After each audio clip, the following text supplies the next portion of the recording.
बिरलोरी के पिता बुड़कूबे जब बहुत हमने देखा सुना, पूरा पढ़ नहीं पाए इसलिए कि इनका इतिहास बहुत बड़ा है। 7 कांड रामायण, 14 कांड लुरिकायन, मैं आज तक गौले गवाया न कहले उड़ाया। इतना बड़ा बिरलोरी का इतिहास। बुड़कूबे के शादी उत्तर प्रदेश में इलाहाबाद के बगल में प्रतापगढ़ में आज भी इनका पत्नी माता खोइलिन के नाम से एक किला है। बुड़कूबे का शादी होने के बाद बहुत दिन बीत गया, मगर बुड़कूबे और माता खोइलिन के पेट से कोई संतान नहीं हुआ। पहले के जमाना था समाज एकता। पहले लोग खेती करते थे तो गांव के गांव लोग, आज आपके खेत जुतवा दिया तो कल दूसरा का खेत जुतवा दिया। ऐसे ही बिरलोरी के खेत में करीब करीब 20 हर नधाया। पहले हमारी माँ बहन खाना लेकर जाती थी दौरा में। माता खोइलिन माँ खाना लेकर चली बधार में। एक गांव आपका हरदी के बगल में एक गांव था, बलिया हरदी। वहां पर सब लड़का खेल रहा था। मट्टी के कुछ बनाकर खाना पहुंचाना जल्दी था, वो लड़का के खेल के बीच से निकल गए। लड़का का जो रेखा खींचा हुआ मिट गया और लड़का सब दौड़ते हुए अपना घर निकल गया, रोते रोते। सारे बच्चा के महतारी बोली कि कौन बच्चा को हम लोग को मार दिया, ये कैसे रो रहा है? माता हमारा खेल एक बुढ़िया ही बिगाड़ दी, बुढ़िया बिगाड़ दी। अब सारे लोग ताना बोला कि यह बुढ़िया बिना संतान के होगी, यह नीरस है, इसलिए खेलता हुआ बच्चा को खेल को मिटा दी। मगर खेल मिटाने की भावना नहीं था उसको, तो जल्दी खेत पर खाना पहुंचाना। अब इतना अपमानजनक बात सुनकर माता खोइलिन ने संकल्प लिया कि अब हम बिना संतान के, इस धरती पर लोग गाली देता है, अपमानित करता है, नीच समझता है, वह चेहरा देखना पसंद नहीं करता है।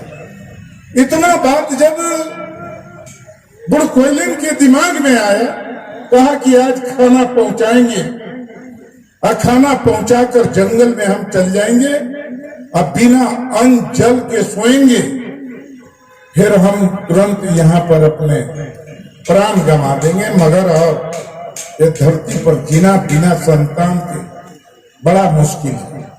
और जाके जंगल में बैठ गई। जंगल में बैठने के बाद बिना अन्न जल के चेहरा उसका गिरता जा रहा था प्रतिदिन। तब एक भगवान इंसान के रूप में वहां उतरे। कहा कि यह क्या करती हो माता? कहा कि इस धरती पर बिना संतान के रहना मुश्किल है। तब वो माता खोइलिन को कहा कि इस वन में लोग आते हैं आराम करने के लिए, यहाँ पर छाया है आराम करने के लिए, यह पेड़ पौधा जान देने के लिए नहीं है। इतना सुनते ही कहा कि हम तो यही जान देंगे।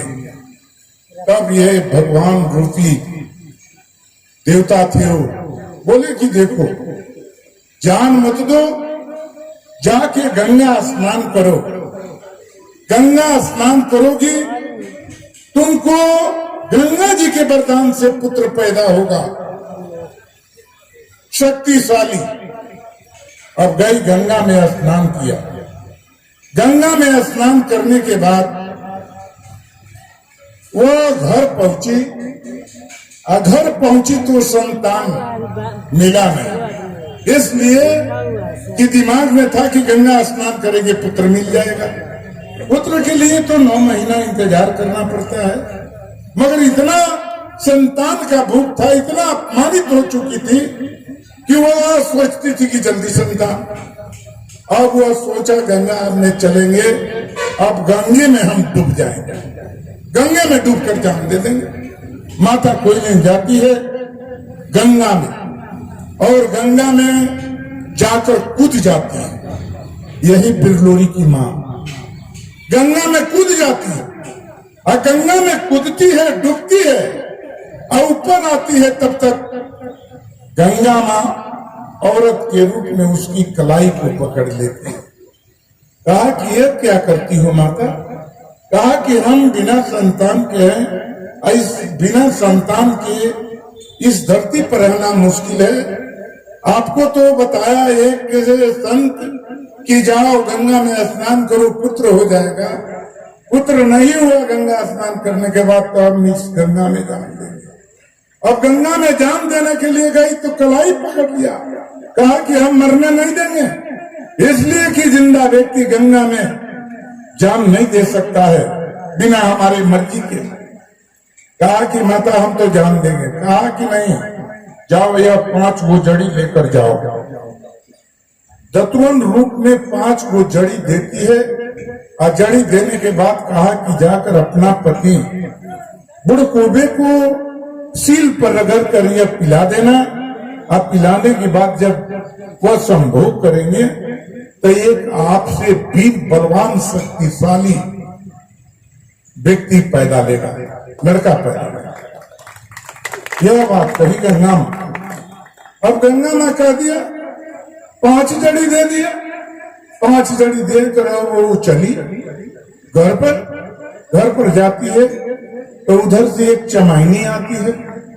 चमाइन को सोच लिया कि इसको भी संतान नहीं है, जितना हम अपमानित होते थे उतना ही ये भी अपमानित होती है।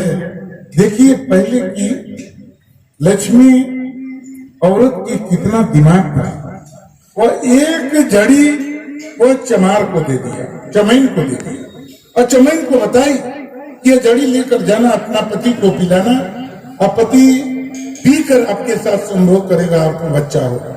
यह गंगा मां पर विश्वास हो गया।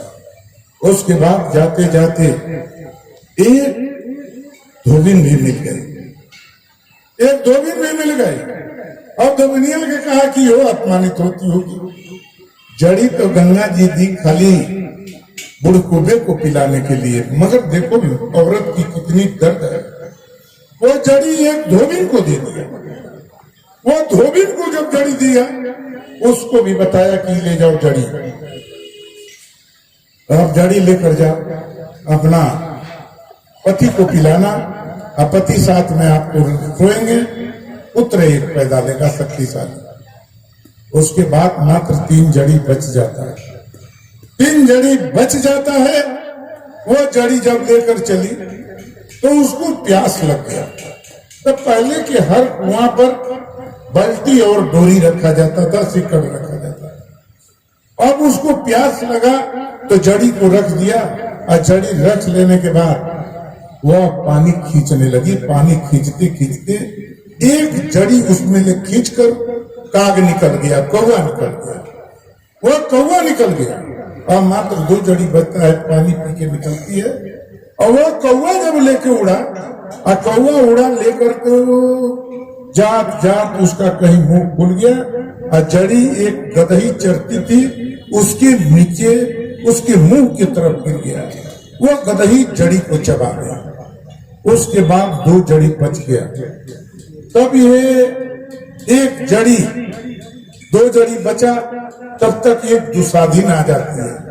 कहा कि भी बिना संतान के होगी, अब यह भी अपमानित होती होगी, चलो एक तो जड़ी हमको बचता है, एक जोड़ी जड़ी एक पसवान को दे देते हैं, सुअर चराने वाले। वो एक जड़ी उसको भी दे दिया, और एक जड़ी ले जाकर अपना पति को पीस कर पिलाया।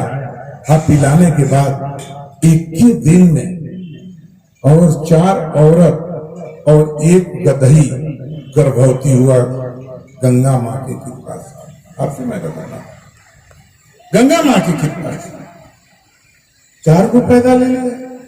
अच्छा देखिए प्रकृति प्रकृति कि जब यह बच्चा होशियार होने लगा, आज थोड़ा उसका उम्र बढ़ा, तो ये चारों 5 बच्चा जब 4 बच्चा जुटने लगा, और जब थोड़ा थोड़ा होश होने लगा, तो इतना संबंध बढ़ गया जिसका नाम रखाया बीरलोरी। बीरलोरी अजय धोबिनिया से अजय धोबी जन्म लिया, चमैनिया से बिरबंठा चमार पैदा लिया, फिर आपका गदहिया से जन्म लिया मंगरा घोड़ा जन्म लिया। उसके बाद यह दुसाधीन से जन्म लिया, दुसाधीन से जन्म लिया देवसिया दुसाध। यह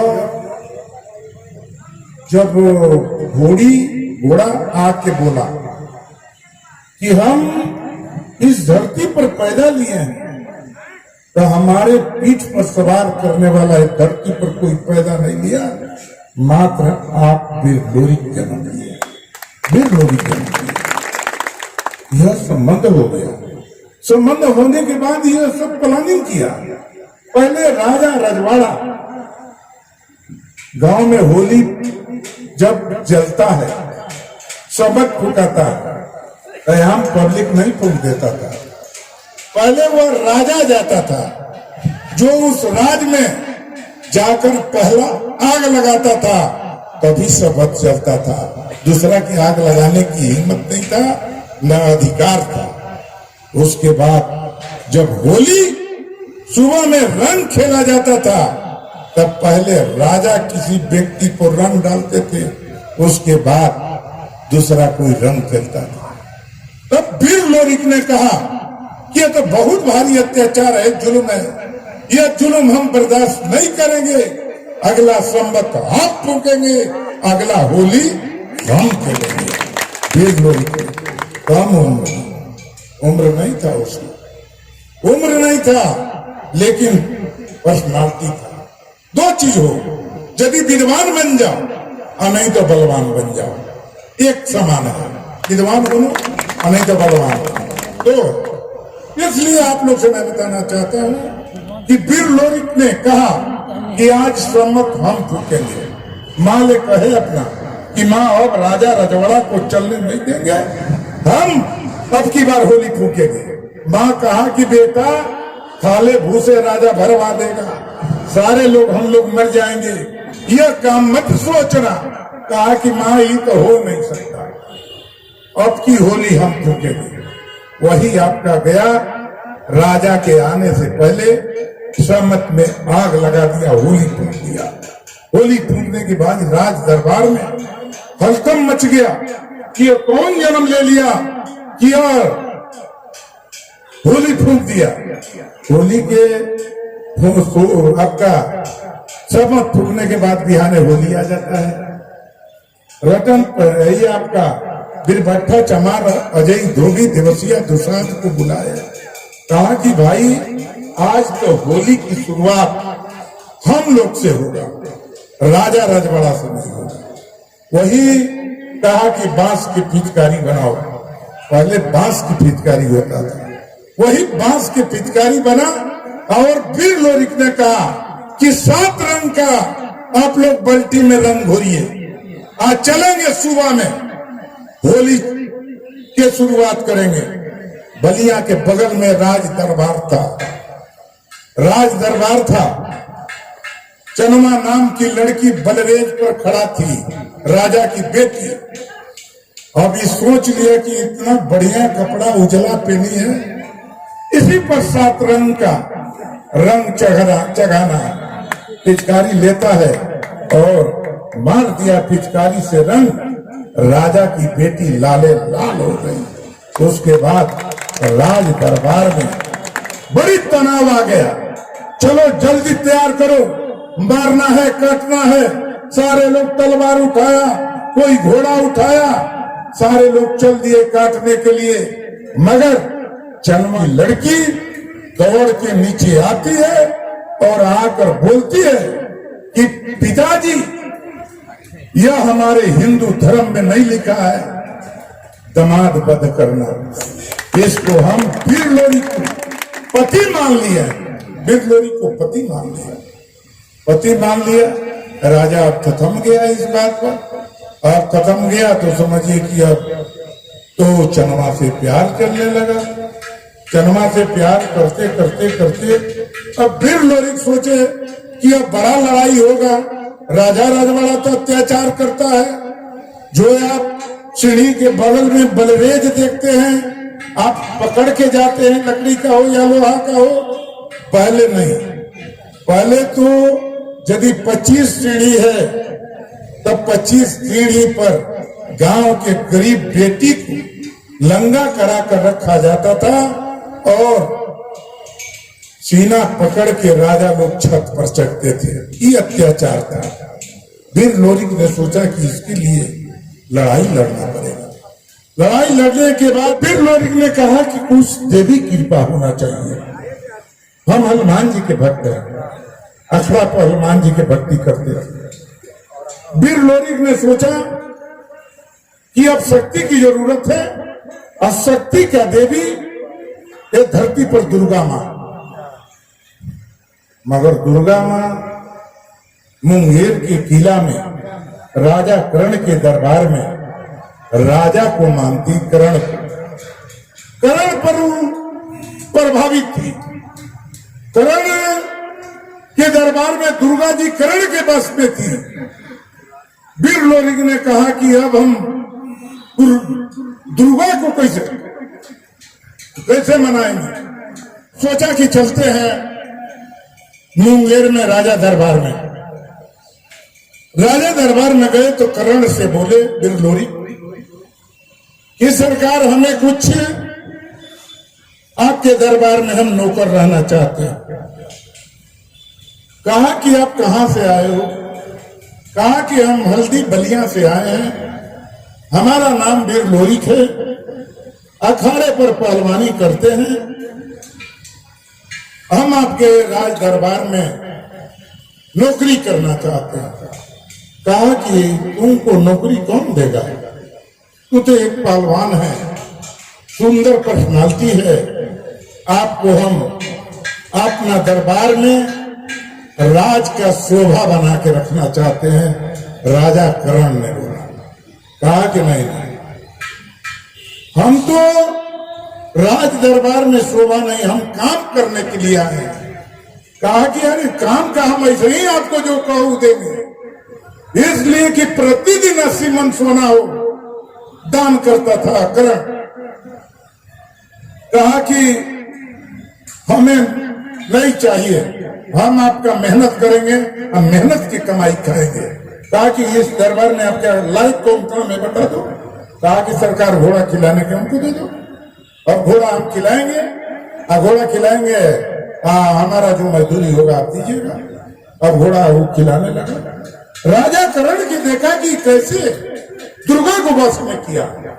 अब एक कुंड काटा गया था, कुंड, और कुंड में आम का, बेल का लकड़ी, चंदन का लकड़ी और आपका 5 किस्म का लकड़ी रोज डलाता था। और करीब करीब 3 शुद्ध घी डाला जाता था और उसमें आग बार दिया जाता था। आग जब लहरने लगता था, आग में जब एकदम आग जलने लगा पूरा तेजी से, उस समय कर्ण नहा धुआ के चंदन के टीका मार के आके कुंड में कूद जाता था। और कूद जब जाता था तो उसके शरीर से फट फट के कुंड निकलने लगता था और दुर्गा के मुंह में आग चल जाता था। वह दुर्गा के मुंह में चल जाता था। ये कहा कि अरे बाप रे बाप, इतना बड़ा कड़ा तपस्या, ये तो बड़ा भारी दुर्गा को मनाने में कठिनाई है। एक दिन देखा, 2 दिन देखा, 3 दिन देखा, कहा कि अरे ये तो प्रतिदिन। और वो बोलती है दुर्गा मांगो, जो मांगो वो देंगे। कहा कि हमें कुछ नहीं चाहिए, हमें तो सोना चाहिए, इसलिए कि हमें दान करना। करण ही मांगता था। वीर लोरिक ने चौथा दिन सोच लिया कि यदि हम दुर्गा को वश में करना चाहते हैं तो यह काम हमको करना पड़ेगा, दुर्गा काम करना पड़ेगा। अब का नामा ये आपका कुंड में प्रतिदिन का जो ड्यूटी के मुताबिक नौकर लगा था, सारा लकड़ी भरता था, लकड़ी भर के घी डालता था और लकड़ी भर के घी में आग लगाता था। आग लगाकर जब करण के टाइम हुआ आने का, उस समय जाकर वीर लोरिक चंदन करके और वह कूद जाता है। और कूदने के बाद जब दुर्गा के मुंह में आहार जाता है तो दुर्गा जी बोलती है कि वरदान मांगो। कहा कि माँ हमें धन नहीं चाहिए, हमें आपका साथ चाहिए, हमारे साथ रहिए, यही वरदान है। और दुर्गा जी के बस में कर लिया, इसलिए कि दुर्गा माँ वचन दे दिया कि मुंह में जब आहार आ गया तो दुर्गा वचन दे दिया कि जाओ। अब दुर्गा पहचानी नहीं। दुर्गा यदि पहचान गई रहती कि यह दूसरा है, करण नहीं है, तो बड़ा मुश्किल हो जाता है। मगर मुंह में आहार जाते वचन दे दिया कि जाओ तुम्हारे साथ रहेंगे। वीर लोरिक को मांगा कुछ नहीं चाहिए, मात्र साथ चाहिए। वही वीर लोरिक के साथ दुर्गा माँ उनके साथ हुई। और दुर्गा माँ नवरात्र में यह जान लीजिए नवरात्र पूजा है हम लोग का। 10 दिन दसवीं, 5 दिन ऐसे ही, और 16 दिन सोहलाई और 6वें छठ। अपना ही यादों का पूजा है, इसके बारे में हम कभी बताएंगे आपको। ये दूसरा का पूजा नहीं। 10वां दिन वीर लोरिक दुर्गा को प्रभावित किया। कहा कि माता देश में बहुत अत्याचार है, जुल्म है। देश में राजा माँ बन बेटी का इज्जत लूटता है, डोला रुकवाता है। जब तक डोला रुकेगा नहीं तब तक दूल्हा दुल्हन अपना शादी हुआ घर में प्रवेश नहीं करेगी। यह प्रथा हमको खत्म करना है। कहा कि जाओ वीर लोरिक, तुम्हारा गाय का जो गोबर है उस गोबर के पास रहना। अब बिजली हम गिरेगा, अब बिजली जब गिरेगा तो उस लोहा को खींच लेना तुरंत। और तुरंत जब लोहा खींचोगे तो उसी का तलवार बनाना और उसी का ढाल बनना। और वो तलवार के सामने ये धरती पर कोई टिक नहीं सकता। वही बिजलिया क्षण का बना तलवार, 85 मन का तलवार और 80 मन का ढाल, वही बना बिजलिया क्षण। वही बिजलिया क्षण का तलवार और वीर लोरिक ने उठाया। बलिया में आते आते तब तक एक अघोरी किला मिर्जापुर सोनभद्र में है। मिर्जापुर सोनभद्र में, सोनभद्र में अघोरी में आपका वीर लोरिक के पास अघोरी से एक आया जिस जादव के घर में मंजरी का जन्म था, जिस घर में मंजरी का किला था। मंजरी के उस राजबाग दरबार का नियम था चमैनी के। पहले चमैन ही नार काटने के लिए जाती थी, नहीं था नर्स, नहीं था डॉक्टर, नहीं थी डॉक्टरी ब्लॉक में। पहले चमैन नार काटने के लिए जाती। राजा का निर्देश था कि जिस घर में बेटी जन्म लिया उसको आकर राज दरबार में लिखवाना है। और राज दरबार से मुंशी जाता था और उसके हाथ में कलाई में धागा बांधता था। और डेट भी लिखा गया, धागा भी लिखा गया, और 12 बरस कहिया पूजता है वो भी लिखा गया। और वही 12 बरस का लड़की जब होती थी तो राज दरबार खिंचवा कर लाता था।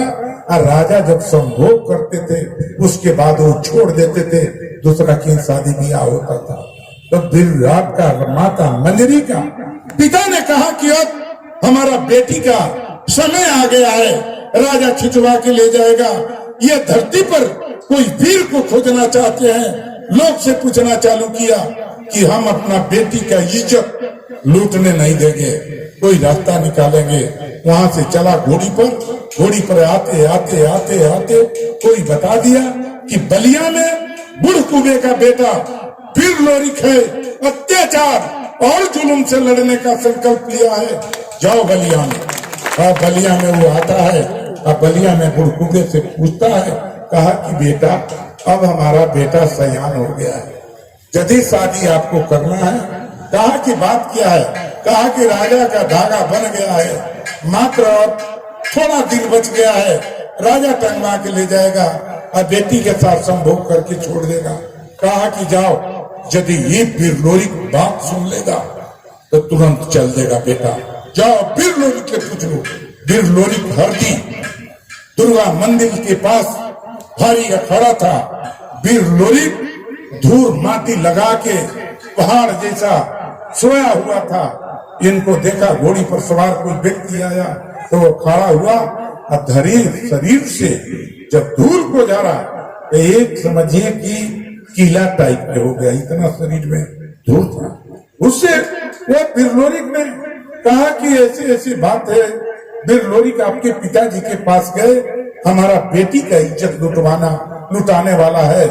राजा कहा कि हम अपना बेटी की इज्जत बचाने के लिए बिरलोरी का आपका नाम सुने हैं, यह जुल्म के खिलाफ लड़ने वाला व्यक्ति है। कहा कि क्या बात है? कहा कि अब धागा का समय पूरा हो रहा है, हमारा बेटी से शादी कर लिया। इन्हें तो जन्मा से प्यार चलता था, जन्मा से प्यार चलता था, शादी करना था नहीं। मगर इतना भारी अत्याचार सुना बिरलोरी, कहा कि चलो। रतन पनेरी पान खिलाता था जब लड़ाई में चलते थे। अजय धोबी देवसिया दुसाद बिरबंटा चमार और रतन पनेरी और आपका कह दिया कि चलो अब लड़ाई लेना है अगोरी। अगोरी चलते हैं मिर्जापुर सोनभद्र में और नायक साहू को बुलाया और नायक साहू ने कहा कि 350 बरधा पर चावल ला दो और 350 बरधा पर चावल दाल गेहूं लदाया, चल दिया मिर्जापुर के तरफ। पहले गाड़ी नहीं था, न मोटर था, न कुछ था, बैलगाड़ी पर ही अनाज जाता था। 350 बरधा चल दिया और गया अगोरी ने जाकर कहा कि ले आओ मंजरी में हम सिंदूर दान करते हैं, सिंदूर करके हम अपना घर ले जाते हैं। सारा गांव के लोग जुटा हुआ था। कहा कि ऐसे कैसे होगा, आप सिंदूर धीरे से डालिए और धीरे से करके इधर से निकल जाइए, इधर से निकल जाइए धीरे से इधर। कहा कि ये नहीं होगा, मर्द पीछे से नहीं निकलता, हम जाएंगे मंजरी के लेके, मगर राज दरबार से जाएंगे। सारा गांव कहा कि शादी की जरूरत नहीं है, इसलिए कि यह शादी होगा और सारा गांव विनाश हो जाएगा, सबको राजा मरवा देगा। कहा कि नहीं।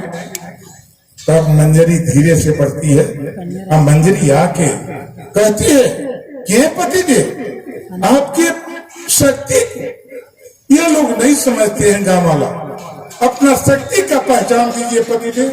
कहा कि बताओ क्या करें, ये लोग तो जानते हैं नहीं। मगर सती पत्नी मंजरी देवी थी, तब जानती थी बिरलोरी की शक्ति। कहा कि पतिदेव यही मिरकुंडी पहाड़ पर मार दीजिए तलवारवा से, पहाड़ 2 टुकड़ा हो जाएगा और सारे लोग को विश्वास हो जाएगा।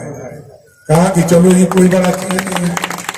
जाके मारे मिरकुंडी पहाड़ पर तलवार से और तलवार से पहाड़ कट के 2 टुकड़ा हो गया, पहाड़ गिर गया। और गिरने के बाद फिर मंजरी कही एक बार कि पतिदेव एक काम और कर दीजिए, एक तलवार और मारिए पहाड़ को और जंघा से रोक दीजिए पहाड़ को, खड़ा रहेगा तो आजीवन जब तक की धरती रहेगा तब तक की पहाड़ का परमाण रहेगा। वही एक जंघा से रोक दिए, दोनों पहाड़ ऐसे ही खड़ा है आज तक। वहां पर भी जाके हमने गेट रोड बनवाने का काम किया, वहां पर भी। इसलिए आप लोग से मैं बताना, लेके राज दरबार के पास में चल दिया। राजा के दरबार से निकलते ही राजा गर्म हो गया कि कौन आ गया यहाँ पर जो बिना अनुमति के शादी करके ले जा रहा है डोली। अब तो बड़ा लड़ाई हो गया, मारत काटत बिरलोरी प्रस्त कर दिए सबको। मगर वो राजा का निर्मलिया एक भगिना था, उसको ब्रह्मा का वरदान था। वीर लोरिक तलवार से मुड़ी मारते हैं और तलवार से मुड़ी मारने के बाद मुड़ी कपार गिरता है नीचे और गिरकर फिर उड़कर जाकर सट जाता है। वीर लोरिक काटत काटत काटत काटत वीर लोरिक ने बोला कि यह तो काटते काटते 85 मन के तलवार से हम ही मर जाएंगे।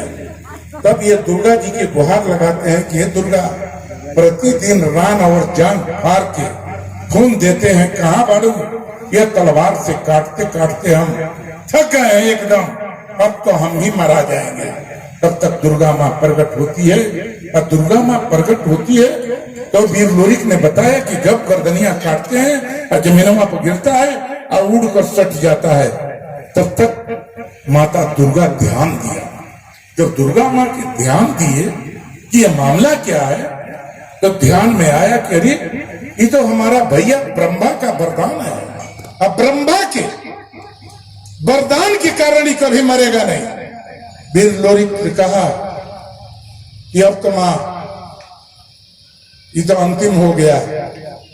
कहा कि चलो कुछ रास्ता निकालते हैं, तुम्हारे जैसा भक्त नहीं मिलेगा जान और रान फाड़ के खून देने वाला। चलो हम रास्ता निकालते हैं। गई ब्रह्मा के पास। अब ब्रह्मा से जाकर माँ दुर्गा ने बोला कि ब्रह्मा भाई, आपसे कभी भी खोइछा दान नहीं लिए, आज हम आपसे कुछ दक्षिणा मांगने के लिए आया। कहा कि बहन बोल दो, क्या चाहिए बताओ, सारा चीज भरा हुआ है, जो मांगोगी वही देंगे। कहा कि कुछ नहीं, प्रतिदिन हमारा खून देता है वीर लोरिक जांग और रान फाड़कर। हमको तो वो निर्मलिया की मुड़ी काटते काटते प्रस्त हो गया है। अब तो बुझा रहा है कि हमारा भक्त ही मर जाएगा तो हमारा आहार कौन देगा। ब्रह्मा कहले कि बहन, दिया हुआ वरदान को हम वापस नहीं ले सकते, तो कैसे होगा? कहा कि अब एक उपाय आपको बताते हैं। जाके वीर लोरिक ने बोलना कि तलवार से मुड़ी मारेगा और कट के जब नीचे गिरेगा तो एक पैरवा से मुड़ी को नीचे जांच देगा और 1 मिनट यदि जांच देगा तो उसका शक्ति कमजोर हो जाएगा, उड़ने लायक गर्दन नहीं रहेगा। वही जाकर मार दिए मुड़ी और तलवार से पैर से जांच दिए। तब लेकर गए मंजरी को अपना बलिया किला में। अब किला में ले गए तो यहाँ पर चनवा परेशान हो गए कि अब तो भाई हमको प्यार करेगा नहीं। चलो कथा वार्ता हो रहा है और कथा में हम भी एक कोना में देखेंगे, यदि मंजरी हमसे सुंदर होगी तब तक वीर लोरिक हमको प्यार नहीं करेगा, और हमसे यदि नरम होगी तो हमको प्यार करेगा। जाके कोना में खड़ा है। आया सत्यनारायण भगवान के पूजा पाठ में वीर लोरिक और मंजरी बैठी हुई है पूजा पर। वीर लोरिक की निगाह गया चनवा पर। अब वीर लोरिक ने कहा कि चनमा, जिस प्यार के भावना से तुमको रखते हैं वही प्यार के भावना से आज भी रखेंगे, तुम चिंता मत करो। कहा कि ऐसे नहीं मानेगा, ऐसे नहीं मानेगा। कहा कि कैसे मानोगे?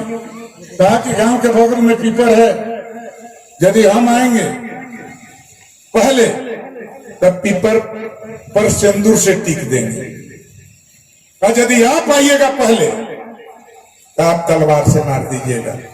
जो पहले आकर तलवार से मारिएगा या सिंदूर से, जो पहले टिक दिया होगा या जो पहले मार दिया होगा, आप मार दीजिएगा तो हम आपका बात मानेंगे।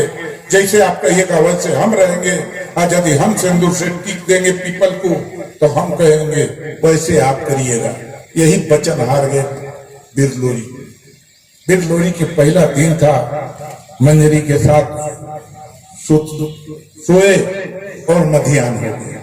सुबह हो गया तो इनका मुंह भी खुला और तो इस तरफ फड़ा गए वीर लोरिक कि अरे भाई मंजरी का वचन है, चनमा का वचन है। दौड़ते जाते हैं तलवार लेकर, आ जाके पीपल के पेड़ पर मारते हैं डाढ़ पर, डाढ़ कट के गिर जाता है। तब तक चनमा छाड़ी से निकलती है। कहा कि पहले हम टीका कर दिए हैं, हमारा बात है। तो वीर लोरिक हार गया। वीर लोरिक हार गए। हारने के बाद चनमा कहा कि लेकर चलिए हमें पूरब की दिशा में हेलीमून मनाने के लिए। एक दिन पत्नी के साथ रखे, उसी दिन गर्भवती हो गई माता मंजरी, और ये चल दिए। और चल देने के बाद बहुत दिन बीत गया। चलने के पहले कह दिए सौरू के, सौरू एक पावर लड़का थे, उनकी मां पाली हुई थी। सौरू को जिम्मेवारी दिए कि अब देखो हम बात से हार गए हैं, अब घर को रोज संभाल के रखना, हम आएंगे। अब संभाल के रखने के लिए सौरू को जिम्मेवारी दिए। यहाँ पत्नी गर्भवती हो गई, इनको लेके वो राजपुतिन के लड़की घूमने लगी पूरे यहाँ से लेकर बंगाल तक। और घूमते घूमते जब उम्र आए अपना लौट के घर पर, तब मंगरा घोड़ा गिर गया था। मंगरा घोड़ा के शरीर आधा मंगरा खा गया था, इसलिए कि उसका आंख से आंसू चलता था कि एक धरती पर वीर लोरी की जन्म लिए जो हम पर सवारी कर सकते थे, कोई वीर नहीं है जो हम पर सवारी करेगा। अब शोषण गिर गया, आंख से आंसू चलता है। तब तक वीर लोरी लौट के उधर से आते हैं और देखते हैं कि अब तो घोड़ा परेशान, एक साइड के तो मंगरे खा गया। तुरंत उसको शरीर को सहलाते हैं और शरीर सहलाते ही घोड़ा उठकर खड़ा हुआ और जाके बलिया बोहा में, बयासी में जाकर बोहा में गोता लगाकर शरीर सोवरण करके आ गया। और शरीर सोवरण करके आ गया तब वीर लोरिक ने सोचा कि चनमा के साथे घूमते घूमते अब हमारा अवस्था थक गया है। जो हमने लड़ाई लड़ा अत्याचार जुल्म के खिलाफ, यदि अब हम चुनाव कहीं हार जाएंगे और हार जाने के बाद सारा जो लड़ाई जीते हैं उसका विनाश हो जाएगा, मतलब कि हमारी अस्तित्व मिट जाएगा जब हार जाएंगे। तब वीर लोरिक ने जाकर बनारस में लहुरा पीर में जीते समाधि ले लिए वीर लोरिक कि अब ये धरती पर आना उचित नहीं है। वीर लोरिक समाधि ले लिए। उसके बाद और थोड़ा आप लोगों को, अभी तो बहुत बड़ा कहानी है, 12 बरस हो गया तो महतारी ले पूछे कि माँ ये तलवार बाबूजी कैसे उठाते थे? कहा कि बेटा इसका नाम मत लो, इसका नाम मत लो, ये तुम्हारे बस का चीज नहीं है। कहा कि माँ ये आपको बताना पड़ेगा कि कैसे ये उठाते थे इतना भारी तलवार। कहा कि बेटा ये तुम्हारे बस का चीज नहीं। बेटा महतरिया सोची कि जब हम बता देंगे तो ये तलवारवा उठाने का कोशिश जब करेगा तो तलवारवा तो 85 मन का है, खून फेंक के मर जाएगा। इतना सुनते ही माँ नहीं बता पाई। कहा कि माँ तुमको बताना पड़ेगा। लाचार हो गया वीर लोरी के बेटा भोरी रोने लगा कि माँ आपको बताना पड़ेगा। कहा कि बेटा तुम्हारे बस का चीज नहीं है। प्रतिदिन जान और रान फाड़ के दुर्गा माँ के खून देते थे, आहार देते थे, तब ये दुर्गा की कृपा से 85 मन का तलवार और 80 मन का ढाल उठाते थे। इतना बात जब कह दिए, इतना बात, बेटा कुर्सी बैठे, एक मिनट। तो भोरी को बताई बात की खून देते थे। कहा कि अरे बाप रे बाप, बाप बड़ा कंजूस था, बहुत कंजूस था। ये बांह से राम से दुर्गा जी के पेट भरता है। उठाया छोटा तलवार उठा के दुर्गा के मंदिर पर जाकर मार दिया मुड़, अपन तलवार से मुड़ी काट दिया। ताकि दुर्गा बाप बड़ी कंजूसी किए, आपको पेट नहीं भर पाए, हम खून से आपका पेट भरने के लिए पैदा लिया। दुर्गा जी तुरंत प्रकट हो जाती है, मुड़ी जुट जाता है, और मुड़ी जुट जाता है तो भोरी का इतिहास बन जाता है। इसी यही बहुत कहानी है। अब ज्यादा हमारा भी एक प्रोग्राम में जाना है, मैं बताना चाहता हूँ रामवीर लोरी की मूर्ति तो लागत से 50 टन पीतल का मूर्ति 600 रुपया प्रति किलो ढलाई, मतलब कि पीतल और ढलाई लेकर 600 रुपया किलो पड़ा था। तो करीब करीब 56 टन पीतल का मूर्ति हमने बनाया कि यह मूर्ति जब लगाएंगे और बिरलोरी की जब किताब गांव-गांव में बताएगा और गांव-गांव के लोग जानेगा, नौजवान में पावर आएगा, शक्ति आएगा कि हमारा खानदान क्या है। इस उद्देश्य से हमने मूर्ति बनाया, मगर राजनीतिक कारण से मूर्ति लगाना